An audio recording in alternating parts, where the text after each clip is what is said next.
அந்த உலகையே நடுங்க வச்சுட்டு இருக்க ஒரு சம்பவம்னா அது இந்த ஈரானும் இஸ்ரேலும் இந்த போர் தான்.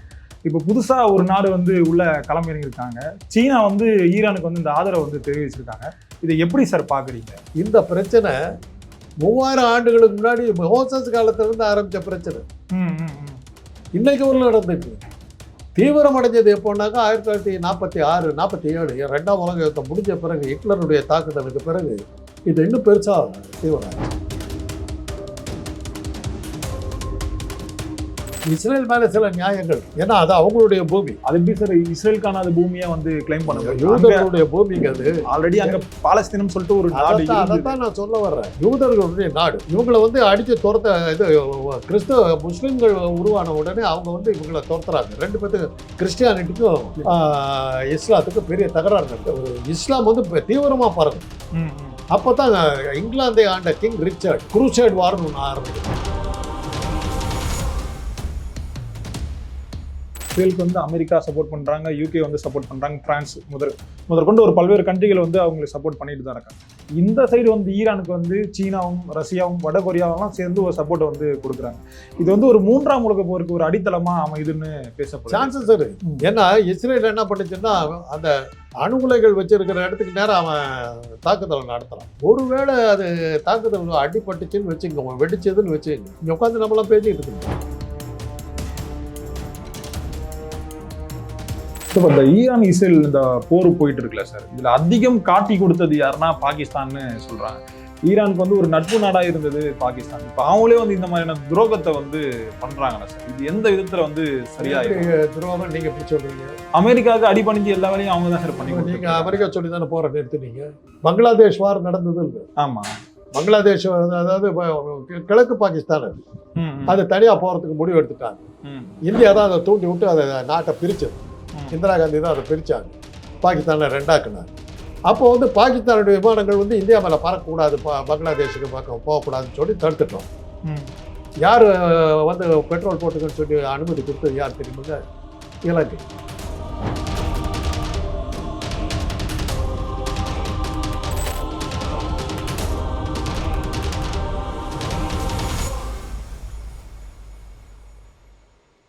மக்களே, அன்பு வணக்கம். இன்றைய நமது சிறப்பு நேர்காணலில் நம்முடன் இருப்பவர் மருத்துவர், அரசியல் விமர்சகர் திரு காந்தராஜ் சார் அவர்கள். சார் வணக்கம், எப்படி சார் இருக்கீங்க? அந்த உலகையே நடுங்க வச்சுட்டு இருக்க ஒரு சம்பவம்னா அது இந்த ஈரானும் இஸ்ரேலும் இந்த போர் தான். இப்போ புதுசா ஒரு நாடு வந்து உள்ள களமிறங்கியிருக்காங்க. சீனா வந்து ஈரானுக்கு வந்து இந்த ஆதரவை வந்து தெரிவிச்சிருக்காங்க. இதை எப்படி சார் பாக்குறீங்க? இந்த யூதர்கள் மேல அதாவது வரலாற்றை எடுத்து பார்த்தீங்கன்னா, யூத இனத்தின் மேல ஒரு மனித இனத்துல மிச்சம் எல்லாமே யூதர்களுக்கு எதிராக தான் இருந்திருக்கு. இன்னைக்கு என்ன தெரியல, 3000 ஆண்டுகளுக்கு முன்னாடி மோசஸ் காலத்துல இருந்து. மோசஸ் தான் யூதர்களுடைய முதல் தலைவராக அறியப்படுகிறார். அவர் காலத்துல இருந்து மோசஸனுடைய வரலாறு எடுத்தீங்கன்னாக்கா, கர்ணன் கதையும் மோசஸ் கதையும் ஒண்ணுதான். அவங்க அம்மா பெத்தர்றாங்க, ஒரு கூடையில வச்சு ஆத்துல விட்டுறாங்க. அந்த ஆத்துல அந்த கூடை அடிச்சுட்டு போகிறது குழந்தையோட அரசகுமாரிகள், இளவரசிகள், ராணிகள்லாம் வந்து அந்த ஆற்றுல குடிச்சிக்கிட்டு இருக்காங்க. அப்போ அந்த கூடை வருது. அந்த ராணி வந்து அந்த கூடையை எடுத்து பார்க்குற, உள்ள ஒரு குழந்தை இருக்குது. அதை எடுத்துகிட்டு வந்துடுறாங்க, எடுத்துகிட்டு வந்து வளர்த்துறான். அதுக்கப்புறம் அவளுக்கே குழந்தை பிறக்குது, தம்பி பிறகு 20 வயசு ஆகும்போது தான் மோசஸ்ங்கிற பேரில் வளர்த்துறாங்க. 20 வயசு ஆகும்போது தான் மோசஸுக்கு தெரிந்த தான் இந்த குடும்பத்தை சேர்ந்தவன் இல்லைன்னு, தான் யாருன்னு தெரியுது.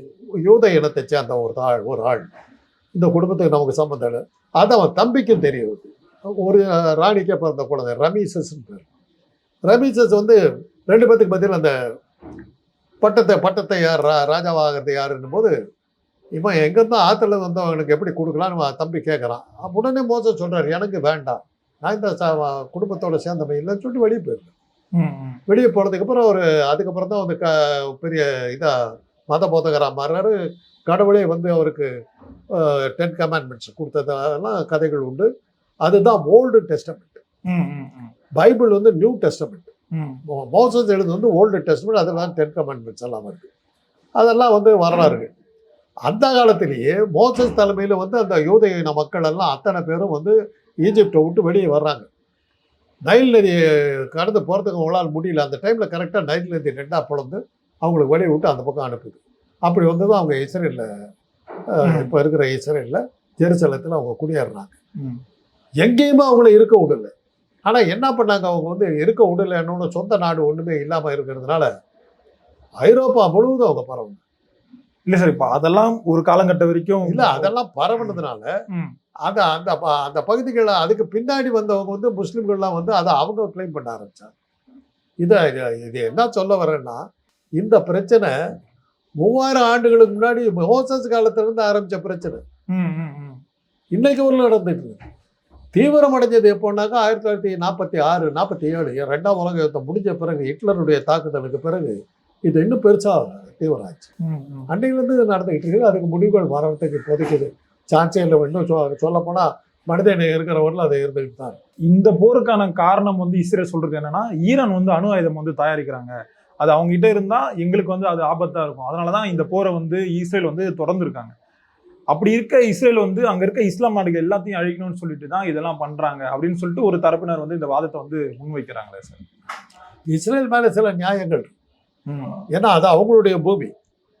அது எப்படி சார் இஸ்ரேலுக்கான அது பூமியா வந்து கிளைம் பண்ண முடியும்? யூதர்களுடைய பூமிக்கு அது ஆல்ரெடி அங்க பாலஸ்தீனம் சொல்லிட்டு ஒரு நாடு இருந்தது. அதைத்தான் நான் சொல்ல வர்றேன். நீங்கெல்லாம் சின்ன பசங்க, உங்களுக்கு தெரியாது. ம். யூதர்களுடைய நாடு. ம், ம்.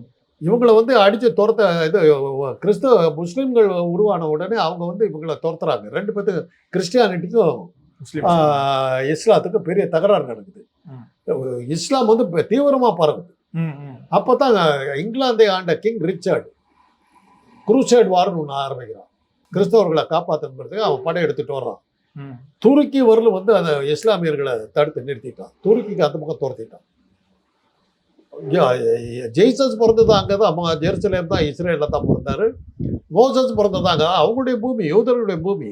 ம். இவங்க வந்து அதை ஆக்குபை பண்ணாங்க. ம். 2ஆம் உலக யுத்தத்தில் வந்து யூதர்கள் எதிர்த்து ஹிட்லர் பண்ண கொடுமையில் அவங்க பல நாடுகளுக்கு ஓடினாங்க. அப்போ தான் என்ன ஆச்சுன்னா, யூதர்கள் எங்களுடைய நாட்டை எங்களுக்கு கொடுங்க அப்படின்னு கேட்டு இது வந்து பார்த்தா, அப்போ பாலஸ்தீனுங்கிற பேரில் அவங்க இருந்தவங்களை வந்து இது பண்ணி அவங்க இஸ்ரேலை மறுபடியும் உருவாக்கி அதில் வந்து யூதர்களை குடியமர்த்தினாங்க. அதை பாலஸ்தீனர்கள் ஒத்துக்கல. இல்ல சார், குடியமர்த்தணும் அதெல்லாம் ஓகே. ஆனா அங்க அருகில் இருந்த அந்த காசா மக்களை வந்து எந்த அளவுக்கு ஒரு சித்திரவதை வந்து இஸ்ரேல் பண்ணது, அதுக்கப்புறம் வர்ற நீங்க இந்த கதைக்கு இனிமே இன்னும் வரவே இல்லை. நான் ஓகே அவசரப்படுறீங்க. சரி சரி.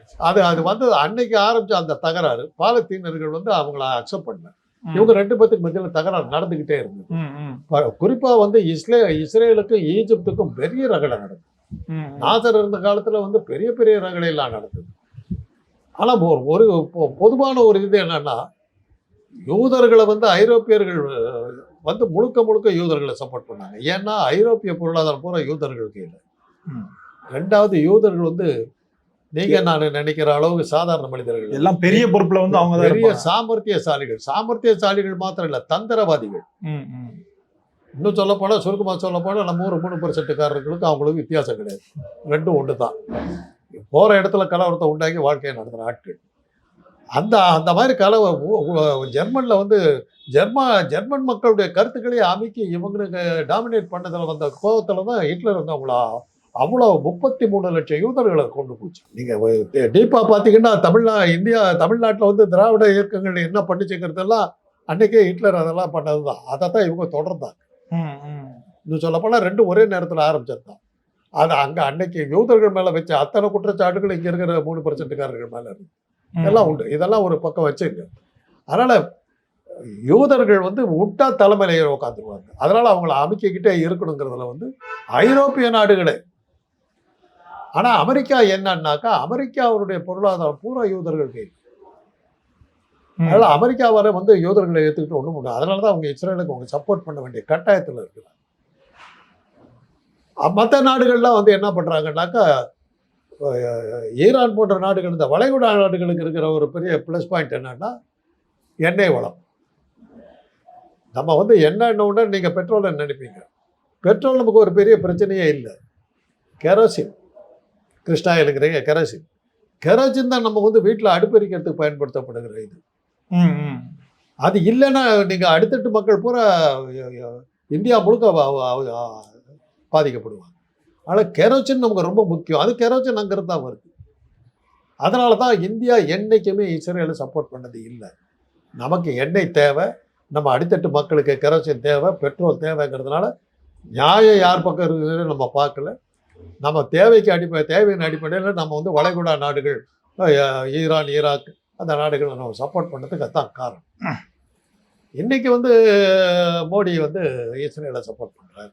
சார் இஸ்ரேலுக்கு சப்போர்ட் பண்றதை விட ஒரு ஒரு நடுநிலைமையான ஒரு தன்மையில தான் மோடி வந்து இருக்காருன்னு எடுத்து. அப்படின்னு நீங்க ஏன்னா சொல்றீங்க. இல்ல சார், இப்ப இஸ்ரேலுக்கு வந்து அமெரிக்கா சப்போர்ட் பண்றாங்க, யூகே வந்து சப்போர்ட் பண்றாங்க, பிரான்ஸ் முதற்கொண்டு ஒரு பல்வேறு கண்ட்ரிகள் வந்து அவங்களுக்கு சப்போர்ட் பண்ணிட்டு தான் இருக்காங்க. இந்த சைடு வந்து ஈரானுக்கு வந்து சீனாவும் ரஷ்யாவும் வடகொரியாவெல்லாம் சேர்ந்து ஒரு சப்போர்ட் வந்து கொடுக்குறாங்க. இது வந்து ஒரு மூன்றாம் உலக போருக்கு ஒரு அடித்தளமா அமைதுன்னு பேசப்படுது. சான்சஸ் இருக்குது. ஏன்னா இஸ்ரேல் என்ன பண்ணுச்சுன்னா அந்த அணு உலைகள் வச்சிருக்கிற இடத்துக்கு நேரம் அவன் தாக்குதல் நடத்துறான். ஒருவேளை அது தாக்குதல் அடிபட்டுச்சுன்னு வச்சுங்க, வெடிச்சதுன்னு வச்சுங்க, இங்க உட்காந்து நம்மளாம் பேசிக்கிட்டு இருக்க முடியாது. புரியுது. 2000 மைலுக்கு அந்த பக்கம் நடக்குது. நாம ஒன்றும் சேஃபாக இருக்க முடியாது. காத்துல 10 நிமிஷத்துல வந்துடும், வைரஸ் வந்த மாதிரி வந்துடும். கதிர்வீச்சு வந்ததுன்னா நம்மளாம் என்ன ஆகும்னு தெரியாது. இஸ்ரேல் பண்ணது பெரிய பயங்கரமான தாக்குதல். ஏதாவது ஆச்சுன்னா அந்த அணு உலைகள் வெடிச்சதுன்னா அவனும் சேர்ந்து போயிடுவான். இம்ரான்கான் சொன்னதுதான். மோடி போன எலெக்ஷனுக்கு முந்தின எலெக்ஷன்ல பாகிஸ்தானால் எங்களுக்கு பெரிய ஆபத்து, அதை நாங்கள் தாக்குதலை நடத்துவோம் அப்படி இப்படின்லாம் பேசும்போது இம்ரான்கான் வந்து பிரைம் மினிஸ்டர் பாகிஸ்தான் அப்படின்னா சொன்னார், உங்கள்கிட்டையும் அணுகுண்டு இருக்குது, என்கிட்டையும் அணுகுண்டு இருக்குது, ஜாக்கிரதையா இருக்கணும். இதுக்கு மேல நீ வந்து ஏதாவது பேச்சு வந்து போர் தொடுக்கிறேன்னாக்கா அது தற்கொலைக்கு சமம், தெரிஞ்சுக்கோ. கராச்சியில போட்டுற நீ அணுகுண்டை கொண்டு வந்து கராச்சியில போட்டுருவேன். அப்போதான் அது மேல டெல்லி இருக்குது, தப்பிச்சிருவேன். நீ நான் செத்து போடுவேன், நீ என்ன ஆவேன்னு யோசிச்சு பாருங்க. அதனால 2 அணுகுண்டுகளை வச்சுக்கிட்டு இருக்கிற நாடுகள் வந்து யுத்தத்தை பத்தி பேசக்கூடாது, பேசி தீர்த்துக்கலான்னு. அதனாலதான் மோடி வந்து இம்ரான்கான் பிரைம் மினிஸ்டர்களும் பாகிஸ்தான் தாக்குதலை பத்தி வாயவே திறக்கல, வரமாட்டான் இருந்தாலும் தெரிஞ்சு போச்சு, வாய மூடிட்டு இருந்தார். இப்போ மறுபடியும் ஆரம்பிச்சிருக்காரு. இஸ்ரேலுக்கு ஏன் சப்போர்ட் பண்ணாருங்கிறதுக்கு ஒரு காரணம், அதானியுடைய மிகப்பெரிய துறைமுகம் இஸ்ரேலில் இருக்கு, தாக்கப்பட்டுடுச்சு. முதலாளி தாக்கப்பட்டாக்க நம்ம அப்புறம் என்ன பண்ண? அவர் தான் நம்ம நாட்டுடைய ஓனர், அவருக்குள்ள தான் நம்ம எல்லாம் இருக்கோம். முதலாளிக்கு நஷ்டம் வருதுன்னாக்கா நம்ம கவர்மெண்ட்டு இஸ்ரேலுக்கு சப்போர்ட் பண்ணும். இதனுடைய பின்விளைவுகள் நமக்கு பின்னாடி வரும். இல்லை சார், இப்போ இஸ்ரேல் வந்து எங்ககிட்ட வந்து நிறைய ஆயுதங்கள் இருக்கு, போர் விமானங்கள் இருக்கு, எங்களை யாராலையும் தாக்க முடியாது அப்படின்ற மாதிரிலாம் சொல்லியிருந்தாங்க. அது மட்டும் இல்லாமல் வான்வழி பாதுகாப்புலாம் இருக்குன்னு சொல்லியிருந்தாங்க. ஈரான் வந்து ஒரு சின்ன கண்ட்ரி போல தான் அவங்களுடைய பார்வையில் வந்து இருந்தாங்க. ஆனால் ஈரான் வந்து தொடர்ந்து அவங்களுடைய தாக்குதலை வந்து கொடுத்துட்டே இருக்காங்க. ஒரு 16 ஏவுகணையில வந்து அவங்க நாட்டு மேல வீசிட்டாங்க. அங்க இருக்க மக்கள்லாம் பாதிக்கப்படுறாங்க, மருத்துவமனைகள்ல தொடர்ந்து தாக்குறாங்க. இப்ப இந்த போர்ல வந்து ஈரானோட கை வந்து ஒரு படி வந்து ஓங்கி இருக்குன்னே நம்ம சொல்லலாம். நிச்சயமா சொல்லலாம். இதுவரையிலும் நடக்காத ஒரு விஷயம். நாங்க சின்ன பையன்ல இருந்து அந்த போரை பார்த்துட்டு ஈஜிப்ட் வந்து அடிக்கடி இஸ்ரேலுக்கு தொந்தரவு கொடுக்கும். ஒரு தடவை ஈஜிப்ட் என்ன பண்ணிச்சு, சூயஸ் கால்வாய் இருக்குது, ஒரு பக்கத்துல ஈஜிப்ட், இன்னொரு பக்கத்துல வந்து இஸ்ரேல் சம்பந்தப்பட்ட நாடுகள், இதுல சிரியா போன்ற அந்த நாடுகள் கிட்ட இருக்குது அடுத்த கரை. சும்மா இருக்காம 2 குண்டை போட்டாங்க அந்த பக்கத்துல. அப்ப நாங்க கல்லூரியில படிச்சுக்கிட்டு இருக்கிறோம். அப்பயே சொன்னாங்க நாளைக்கு வாங்கிக்குவாங்க அப்படி. மறுநாள் ஈஜிப்ட் பத்தி அறிஞ்சு. அப்போ அந்த மாதிரி சின்ன சின்ன தகராறுகள் பண்ணிக்கிட்டே இருந்தாங்க. இஸ்ரேலில் தொந்தரவு பண்ணிக்கிட்டு தான் இஸ்ரேல் திருப்பி அடிச்சுக்கிட்டே இருந்தது. இஸ்ரேலை யாராலையும் ஒன்றுமே பண்ண முடியல. இடிஎம்இன் இருந்தபோது என்ன பண்ணாருன்னா, ஒரு 20 இஸ்ரேல் விமானங்களையும் ஒரு 40 விமானிகளையும் கைது பண்ணி பணைய கைதிகளாக வச்சுக்கிட்டார். இந்த நாங்கள் சொன்னதெல்லாம் செய்யலைன்னாக்கா இவங்க எல்லாத்தையும் கொண்டு போட வேண்டாம். அப்படி ஒரு நாள் டைம் தர்றேன் நாங்கள் இஸ்ரேல்.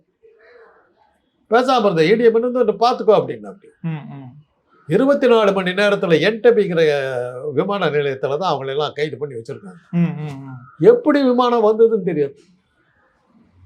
20 விமானங்களையும் அந்த விமானிகளையும் எடுத்துக்கிட்டு 1/2 மணி நேரத்தில் இடத்த காலிப்பிட்டு அவங்க மட்டும் போயிட்டாங்க. இஸ்ரேல இதை இடிஎம்என்ஆல் ஒன்றும் பண்ண முடியல. அந்த அளவுக்கு இஸ்ரேல் தோத்ததா வரலாறே கிடையாது. முதல் முறையா என் வாழ்க்கையில நான் முதல் முறையா பார்க்குறேன், அடிக்கடி உதைக்கு கொடுக்குறேன். ஹாஸ்பிட்டல் மேல குண்டு போட்டாங்கன்னு சொல்றீங்களே, உடனே அதை வந்து நேத்தன்யாகு சொல்றாரு, மருத்துவமனை மீது போட்டார்கள். மருத்துவமனையில் இருந்த பூரா மிலிட்ரி ஆஃபீஸர்ஸ், மிலிட்ரி ஆட்கள், ராணுவ வீரர்கள், பொதுமக்களுக்கான மருத்துவமனை இல்லை, அதுலதான் அவங்க குண்டு போட்டாங்க. இவன் போட்டது காசாவில் குண்டு போட்டதெல்லாம் தான் பொதுமக்கள் இருந்த இடத்துல. அவங்க பதுங்கு குழியில எல்லாம் குண்டு போட்டான். பாலுக்கும் இதுக்கும் பிச்சை எடுக்கிற மாதிரி அந்த அவங்க பருத வச்சுட்டு போறதெல்லாம் காட்டினாங்க. இன்னைக்கு அது வந்து இஸ்ரேலில் நடக்குது. அவனுக்கு பதுங்கு குழி பழக்கம் இல்லை. என்ன பண்றதுன்னு தடுமாறிட்டு இருக்கான். டெல் அபீவில் இருக்கிற பெரிய பெரிய 40 மாடி கட்டடம், 50 மாடி கட்டடத்துல இடிச்சு தள்ளிட்டாங்க. ஃபர்ஸ்ட் டைம் அவங்க ஃபேஸ் பண்றாங்க. அதனாலதான் இப்போ வந்து அமெரிக்கா தடுமாற ஆரம்பிச்சிருச்சு. கொமினியை கொல்லுவேன்றார். கொள்றதா இருந்தால் கொண்டுட்டு போக வேண்டியது. அதுக்கப்புறம் மந்திரத்தை வாங்கி கட்டிக்கும். இப்போ ஒரு போர் நடக்கும்போது அந்த அதிபரை வந்து கொல்றது வந்து எந்த விதத்துல வந்து அதிபரை கொள்றதுனால எதுவுமே லாயக்கப்படாதுங்க. வியட்நாமில் வந்து அமெரிக்கா பண்ணாத அட்டகாசம். வியட்நாம் நம்ம சொல்லப்போனால் நம்ம மாநிலத்தை விட சின்ன ஊர். ஒன்றும் 10 வருஷம் நடத்திச்ச போகிறேன்.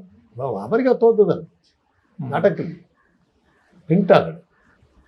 இப்ப அமெரிக்கா இஸ்ரேலோட அடுத்த கட்ட இந்த தாக்குதல் வந்து எப்படி சார் இருக்கும்? அது எல்லா நாடும் நாடும் இன்னும் ஒரு 10 நாள் இந்த போர் நீடிச்சாலே இஸ்ரேல் என்ற ஒரு நாடு இருக்காது அப்படின்ற மாதிரி தான் சொல்றாங்க. நீங்க அப்படி எல்லாம் பேசாதீங்க. என்னமோ எங்கேயோ நடக்குதுன்னு பேசாதீங்க. நம்ம 2 பேரும் சேஃபா இருக்கிறத நினைச்சிட்டு இருக்காதீங்க. அந்த தாக்கம் நமக்கு வருங்க. இப்பவே நான் சொல்றேன், இந்த போர் நிறுத்தத்துக்கு பிறகு பெட்ரோல் விலை வந்து தங்கத்துக்கு ஈக்குவலா போகும். போய் அதானிகிட்ட கேளுங்க, எப்படியா நாங்கள் என்ன பண்ணுறது கேளு. தங்கத்தை விட அதிகமாக காஸ்ட்லி அவன் நிறுத்திடுவான். யாரெல்லாம் வந்து இஸ்ரேலுக்கு சப்போர்ட் பண்ணீங்களோ உங்களுக்கெல்லாம் அவன் கிடையாதுரா பெட்ரோல்னாக்க என்ன பண்ண போறீங்க? இதெல்லாம் நீங்கள் பார்க்கணும். இதையெல்லாம் கொஞ்சம் கூட யோசிக்காமல் அதானியை காப்பாற்றுறதுக்கு நம்ம பேசிக்கிட்டு இருக்கிறோம். நீங்கள் வந்து இந்த போர் எங்கேயோ நடக்குதுன்னு பேசாதீங்க. அதெல்லாம் அந்த காலம். இன்னைக்கு அங்கே வந்து ஒரு அணுவுலை வந்து அந்த ஈரானுடைய அணுவுலையை உடைச்சாங்கன்னா கதிர்வீச்சு 10 நிமிஷத்தில் நமக்கு வந்துடும். பாதிப்பு பயங்கரமாக. கதிர்வீச்சில் வந்து தோல் நோய்களும் கண்ணு போகிறதும் கை கால் போகிறதும் என்னென்னமோ வந்து கொடுமையான முறையில் மரணம். அணுகுண்டு வெடிச்சிருச்சுன்னா பரவாயில்ல, செத்து போய்டும் இம்மீடியட்டாக. என்ன வந்து கூட நமக்கு தெரியாது. கதிர்வீச்சு வந்ததுன்னா எத்தனை வகையான வியாதிகள் வரும், என்னென்ன வியாதிகள் வரும்னு நமக்கு தெரியாது. இதெல்லாம் நம்ம யோசிக்கணும். எங்கேயோ இஸ்ரேலில் எங்கேயோ நடக்குது, ஈரானில் எங்கேயோ நடக்குதுன்னு சொல்லிட்டு நம்ம உட்காந்துக்கிட்டு ரஜினிகாந்த் படத்தை பார்த்துட்டு இருந்தோம்னா சரியா வரும். சார், இந்த ஈரான் இஸ்ரேல் இந்த போர் போயிட்டு இருக்குல்ல சார், இதுல அதிகம் காட்டி கொடுத்தது யாருன்னா பாகிஸ்தான்னு சொல்றாங்க. ஈரானோட அங்கிருந்து எல்லா புகைப்படம் எடுத்து கொடுக்கறது வந்து பாகிஸ்தான் சொல்றாங்க. ஈரானுக்கு வந்து ஒரு நட்பு நாடா இருந்தது பாகிஸ்தான். இப்ப அவங்களே வந்து இந்த மாதிரியான துரோகத்தை வந்து பண்றாங்களா சார்? இது எந்த விதத்துல வந்து சரியா துரோகம் நீங்க எப்படி சொல்றீங்க? அமெரிக்காவுக்கு அடிபணிஞ்சு எல்லா வேலையும் அவங்க தான் சார் பண்ணி. நீங்க அமெரிக்கா சொல்லி தானே போற நிறுத்துனீங்க சார். அது வந்து இல்லையா? அந்த மாதிரி ஒரு அவங்க செஞ்சா துரோகம், நீங்க செஞ்சா அதே புரியலையா? அவங்க செஞ்சாக்கா ரத்தம், நீங்க செஞ்சா தக்காளி சட்னியா சார்? அரபு நாடுகள்னு சொல்றாங்க. அரபு நாடுகள் வந்து ஒன்னா சேர்த்த விடாம தடுத்துக்கிட்டு இருந்தாங்க. இன்னைக்கு அரபு நாடுகள் ஒன்னா சேர்ந்துட்டாங்க. ஈரான் வந்து அவங்களுக்கு எவ்வளவு உதவிகள் பண்ணிருப்பாங்க பாகிஸ்தானுக்கு. கச்சா எண்ணெய் எல்லாம் கம்மி ரேட்டு கொடுத்தாங்க, நம்மளை விட அவங்களுக்கு கம்மி ரேட்ல கொடுக்குறாங்க. அப்படி இருக்க கொஞ்ச நாளுக்கு முன்னாடி என்ன சொல்லியிருந்தாங்கன்னா, ஈரானுக்கு ஏதாவது பிரச்சனை ஆயிடுச்சுன்னா நாங்க வந்து அணுகுண்டு தாக்குதல் வந்து பண்ணுவோம் அப்படின்ற மாதிரிலாம் சொன்னாங்க. யார் சொல்றது? பாகிஸ்தான் சொல்லியிருந்தாங்க. இப்ப அமைதியா வேவு பாக்குறது யாருன்னு பார்த்தா எல்லாமே பாகிஸ்தான் பண்ணி கொடுத்துட்டு இருக்காங்க. பாகிஸ்தான்ல இருந்து தான் விமானங்கள் எல்லாமே புகைப்படம் எடுத்து ஈரானை வந்து அமெரிக்கா கொடுத்துட்டு இருக்காங்க, இஸ்ரேலுக்கு வந்து கொடுத்துட்டு இருக்காங்க. இது எப்படி சரியா? இன்னைக்கு நேற்று இல்லைங்க, பங்களாதேஷ் வார் நடந்தது இல்லை? ஆமா, பங்களாதேஷ் அதாவது கிழக்கு பாகிஸ்தான் அது தனியா போறதுக்கு முடிவு எடுத்துட்டாங்க. இந்தியா தான் அதை தூண்டி விட்டு அதை நாட்டை பிரிச்சது. இந்திரா காந்தி தான் அதை பிரிச்சாங்க, பாகிஸ்தான்ல 2ஆக்குனாங்க. ராஜாஜி சொன்னார், ஒரே பாகிஸ்தானா இருந்து ஒரே விரோதியா இருந்தான், நீ அவனை பிரிச்சு இந்த பக்கத்துல ஒரு விரோதியை உண்டாக்குற, அவ்வளவுதான் பண்ண போற நீ அப்படின்னாரு. அந்த மாதிரி கேட்கல. அப்போ வந்து பாகிஸ்தானுடைய விமானங்கள் வந்து இந்தியா மேல பறக்கக்கூடாது, பங்களாதேஷுக்கு பக்கம் போகக்கூடாதுன்னு சொல்லி தடுத்துட்டோம். யார் வந்து பெட்ரோல் போட்டுக்கன்னு சொல்லி அனுமதி கொடுத்தது யார் தெரியுமில்ல? இலங்கை. இலங்கைக்கு வந்து பெட்ரோல் பிடிச்சிக்கிட்டு பங்களாதேஷுக்கு போனாங்க. உங்களை சுற்றி இருக்கிற எந்த நாடுமே, இந்தியாவை சுற்றி இருக்கிற எந்த நாடுமே உங்களுக்கு நட்பாக இல்லைங்க. பாகிஸ்தான் உங்களுக்கு விரோதி, பங்களாதேஷ் உங்களுக்கு விரோதி, பர்மா உங்களுக்கு விரோதி, பூட்டான் உங்களுக்கு விரோதி, இலங்கை உங்களுக்கு விரோதி, சைனா உங்களுக்கு விரோதி. யார் கூட நீங்கள் ஒழுங்காக இருக்கிறீங்க? இப்போ இது எல்லாமே சைனாவோட தூண்டுதல் தான் சார். அவன் தூண்டுறான்னா உங்களுக்கு எகென்ஸ்டா போறதுக்கு உங்க புத்தி எங்கெங்க போச்சு? நீங்க அதை கவுண்டர் பண்ண வேணாமா? நான் உங்களை கெடுக்கிறதுக்கு வர்றேன், என்னை தடுக்கிறதுக்கு என்னோட சேர்ந்து ஒரு 10 ரவுடிங்க வர்றாங்க, அதுக்கு நீங்க தடுக்கிறதுக்கு நீங்க ஏற்பாடு பண்ண வேணாமா? என்ன ரவுடின்னு காட்டுறீங்க? நான் சொல்றேன், நீங்க தான் ரவுடிங்க. உலகம் பூரா உங்களை ரவுடின்னு இருக்குது. பல கேள்விகள் இருக்குதுங்க. இன்னைக்கு வந்து நமக்கு நாளைக்கு இப்போ ஈரான் வந்து பெட்ரோல் நீங்களே சொல்றீங்க பாகிஸ்தானுக்கு பெட்ரோல் எல்லாம் கொடுக்குற ஹெல்ப் பண்ணுறாரு. இப்போ அவன் பெட்ரோல் நிறுத்தினாக்கா நீங்கள் என்ன பண்ணுறதா இருக்கீங்க? பாகிஸ்தான் துரோகின்னு கத்திக்கிட்டு தெருவில் போய் பண்ணிக்கிறதுக்கு இருக்க போறீங்களா? சொல்லுங்க, யாருக்கு லாஸ்? அதானிங்கிற ஒரு குடும்பத்தை காப்பாற்றுறதுக்காக 130 கோடி மக்கள் நாசமாக போட்டுன்னு ஒரு மத்தியில் இருக்கிற ஆட்சி இருக்குதுன்னு என்ன பண்ண சொல்றீங்க? அது புரியலையே உங்களுக்கு? இதுதான் பாரதியார் பாடல் தான், கஞ்சி குடிப்பதற்கிறார் அதன் காரணமும் இதுவென்ற அறிவும் இல்லாருன்னார். கஞ்சி குடிக்கிறதுக்கு அவனுக்கு குடிக்கிறதுக்கு கஞ்சி கூட கிடைக்கல. அது ஏன்டா நம்ம கஞ்சி கூட கிடைக்கலங்கிறது அந்த காரணம் கூட அவனுக்கு தெரியாது. அந்த அளவுக்கு நெஞ்சு முட்டாளாக இருக்கிற இந்த நிலை கெட்ட மனிதரை நினைந்து விட்டால் நெஞ்சு பொறுக்குது இல்லையா? அதுதான் இப்போ பாகிஸ்தான் வந்து ஈரானுக்கு சப்போர்ட் பண்ணி பெட்ரோல்லாம் வாங்கிக்கும், அதெல்லாம் எல்லா கதையும் சொல்லிவிட்டு இருக்கு. அந்த பெட்ரோல் நமக்கு நின்று போங்கிற எண்ணமே உங்களுக்கு வரலையே, அந்த திங்கிங் வரலையே உங்களுக்கு. எதனால் இவ்வளோ நாள் வந்து இஸ்ரேல் பக்கத்தில் நியாயம் இருந்தால் கூட நம்ம ஏன் வளைகுடா நாடுகளை சப்போர்ட் பண்ணோம்? நம்ம நாடு பிச்சை எடுக்கக்கூடாதுங்கிறதுக்காக. நம்மக்கிட்ட பெட்ரோல் வளம் இல்லை. எங்கேயோ இருக்கிற சைனா வந்து ஏன் சப்போர்ட் பண்ணுறோம்? ஏன்னா இன்னைக்கு அமெரிக்காவுடைய மேற்கு கரையோரம் போல சைனா பிடிச்சிட்டான். இன்னைக்கு வந்து உலகத்தினுடைய வல்லரசு நாடுகளில் நம்பர் 2. அமெரிக்காவுக்கு ஈக்குவல், அமெரிக்காவுக்கு அடுத்தது இல்லை, அமெரிக்காவுக்கு சமமாக இருக்கு. நீ என்ன பண்ணிடுவாங்கிற அப்படி கொமேனி சைனாவுடைய பேக்கிங். அண்டை நாடு, நம்முடைய அண்டை நாடு வந்து இஸ்ரேல் சப்போர்ட் பண்ணுது, ஈரானை சப்போர்ட் பண்ணுது. நீங்க என்ன பெரிய புத்தாலி? எனக்கு ஒன்றும் புரியலையே. G7 மாநாட்டுக்கு எங்கே போறீங்க? அங்கே இதெல்லாம் போய் பேச்சு இருக்கலாம் இல்லை? இந்த G7 நாடுகள் என்ன பண்ண போகுது, நீங்க ஏன் ஒரு சைடில் இருக்கிறீங்கன்னு சொல்லி இது பண்ணி பேச்சு இருக்கலாம் இல்லை? நமக்கு சைப்ரஸுக்கு என்னங்க சம்பந்தம்? அந்த நாட்டுக்கு இவர் என்னத்துக்கு போறாரு? சைப்ரஸ் என்ன பக்கத்து விடுறா? அந்த நாட்டுக்கு வர்த்தக தொடர்பு இருக்குதா? ஒரு சின்ன தீவு அது, கிரீஸுக்கு பக்கத்தில் இருக்கிற தீவு. அங்கே அவன் அப்போ கிரீஸ்காரனே போக மாட்டான், இவர் போய் உட்காந்துட்டு இருக்காரு. அங்கே போய் விருது வாங்கிட்டாங்க, கேட்டால் கொடுக்குறாங்க, ஃப்ரேம் போட்டே கொடுத்துட்றாரு. அதுதான் பெரிய விருது.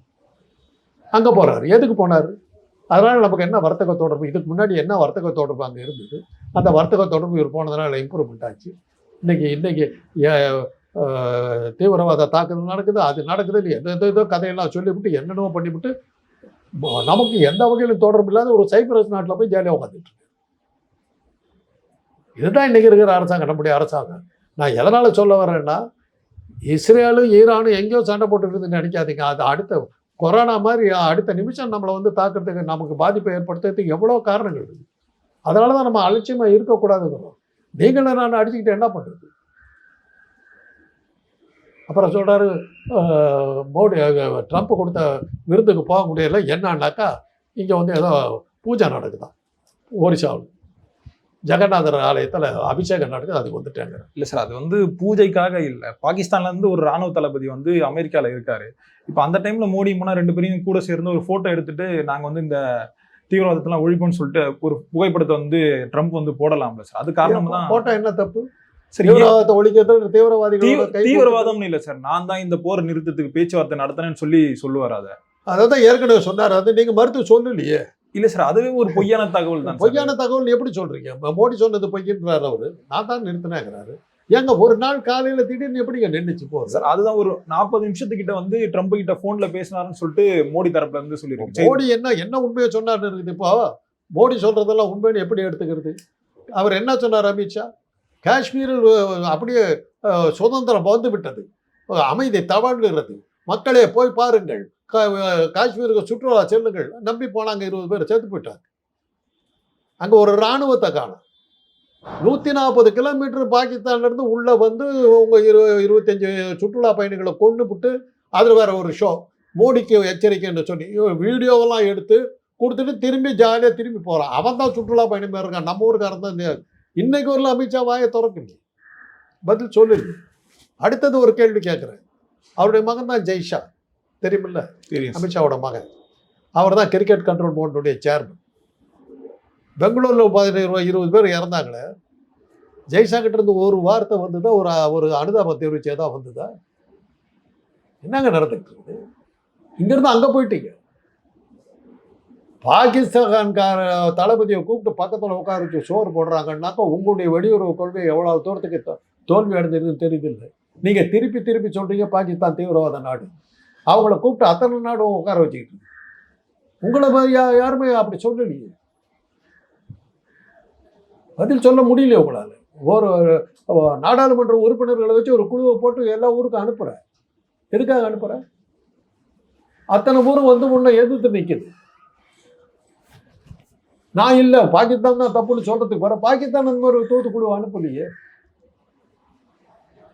நம்முடைய வெளியுறவு கொள்கை பெரிய படுதோல்வி அடைஞ்சு இருக்கிறதுக்கு இதை விட உதாரணம் என்ன இருக்கு? நம்ம ராணுவ தளபதி போய் சொல்றாரு, சிங்கப்பூர்ல போய் சொல்றாரு, நம்முடைய ரஃபேல் விமானங்கள் தாக்கப்பட்டு அடிக்கப்பட்டு விட்டன. என்னத்தை சிங்கப்பூர்ல போய் சொல்றது? ஆக என்ன ஆச்சு?